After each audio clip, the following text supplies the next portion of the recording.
Nous sommes présentement au quartier général de Ford à Dearborn, au Michigan, dans un studio de photos qui est aménagé effectivement pour prendre des photos des nouveaux modèles. Vous parlez un petit peu de la vedette de notre page couverture du guide de l'auto 2016, la Ford GT.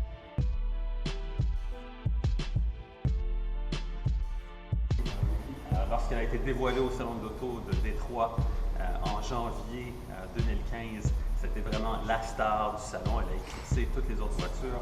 Je pense que du côté design, c'est une voiture qui est très intéressante. En fait, il y a trois éléments importants à cette voiture. Premièrement, construction entièrement en fibre de carbone. Que ce soit la structure monocoque, que ce soit les panneaux de carrosserie, tout est fait en fibre de carbone.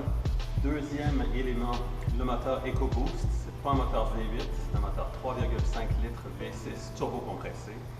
Et le troisième élément, c'est évidemment tout l'aspect de l'aérodynamique de la voiture qui a vraiment été très étudié. Par exemple, si on regarde à l'avant de la voiture, on voit évidemment cette immense prise d'air pour le radiateur qui est logé en position inclinée dans la voiture et le flot d'air ici va sortir sur le devant du capot.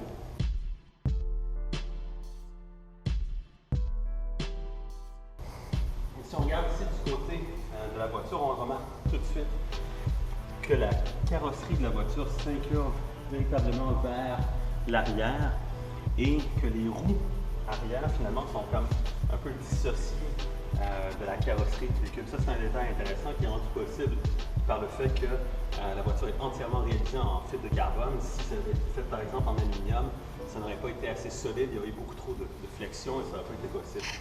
Ce qui est intéressant ici, c'est cette prise d'air. Cette prise d'air sert à alimenter deux échangeurs de chaleur pour les turbocompresseurs de la voiture.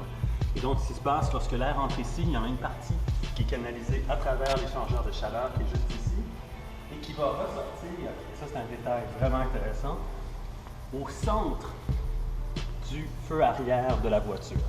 Donc ça, c'est, au point de vue design, c'est vraiment quelque chose d'hallucinant. Et l'autre partie, évidemment, du flot d'air va être canalisée à l'intérieur du moteur pour les turbocompresseurs. Et donc, évidemment, va sortir par les deux échappements qui sont localisés ici en plein centre et très haut sur la voiture.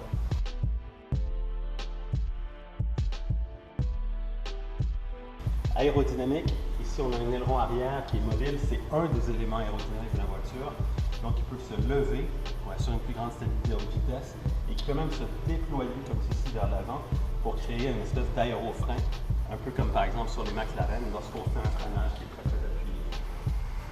Petit détail intéressant aussi, les roues sont en aluminium et pourtant Ford a développé une roue en fibre de carbone pour un autre modèle de voiture et il est fort possible que éventuellement une roue en fibre de carbone soit proposée en option sur ce modèle-ci. Évidemment des freins en composite de céramique et des étriers en provenance de chez Brembo en Italie. Ça, c'est un peu ce que l'on remarque sur à peu près toutes les voitures de haute performance, c'est sûr. Point de vue design, le design est véritablement arrêté à peu près à 95%. Il y a quelques petits éléments qui vont changer, comme par exemple les rétroviseurs latéraux ici, qui ne sont pas conformes pour certains pays. Donc, ce sont des petits détails comme ça qui vont changer sur la voiture. Mais essentiellement, si on achète une Ford GT, ce sera ça que l'on va obtenir. Ils vont en construire 250 par année. Pendant combien d'années, on ne le sait pas. Certainement plus qu'un ou 2 ans. Et le prix va se situer autour de 400 000 $, donc un prix qui est comparable à celui d'une Lamborghini Aventador. Alors voilà pour la Ford GT, vedette de la page couverture du guide de l'auto 2016.